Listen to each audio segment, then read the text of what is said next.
త్రయంబకేశ్వర్ జ్యోతిర్లింగం మహారాష్ట్రలో నాసిక్ సమీపంలోని బ్రహ్మగిరి కొండల చెంత వెలసిన పవిత్ర క్షేత్రమే త్రయంబకేశ్వర్ జ్యోతిర్లింగం. ఇది ద్వాదశ జ్యోతిర్లింగాలలో అత్యంత విశిష్టమైన శివాలయంగా పురాణాలు చెబుతున్నాయి. పురాణాల ప్రకారం ఈ క్షేత్ర చరిత్ర గౌతమ మహర్షి తపస్సుతో ముడిపడి ఉంది. ఒకసారి భయంకరమైన కరువు సమయంలో గౌతమ మహర్షి తన తపోశక్తితో వరుణదేవుణ్ణి ప్రసన్నం చేసుకుని నీటిని రప్పిస్తారు.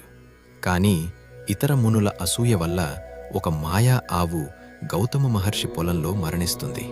అదే గోహత్య పాపంగా భావించబడుతుంది. ఆ పాపం నుంచి విముక్తి పొందేందుకు గౌతమ మహర్షి పరమశివుడిని శరణు వేడుకుంటారు. అప్పుడు భక్తుని భక్తికి కరిగిన శివుడు ప్రత్యక్షమై తన జటాజూటం నుంచి గంగానదిని ఇక్కడకు పంపుతాడు. ఆ గంగే నేడు గోదావరి నదిగా ప్రవహిస్తోంది. ఆ పవిత్ర నదిలో స్నానం చేసి గౌతమ మహర్షి పాప విముక్తుడవుతాడు. భక్తుల కోరిక మేరకు శివుడు ఇక్కడ లింగరూపంలో శాశ్వతంగా కొలువై ఉంటానని వరమిస్తాడు.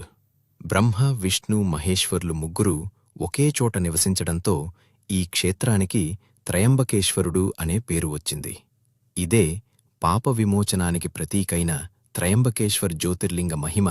ఇలాంటి పురాణ కథల కోసం లైక్, షేర్, సబ్స్క్రైబ్ చేయండి.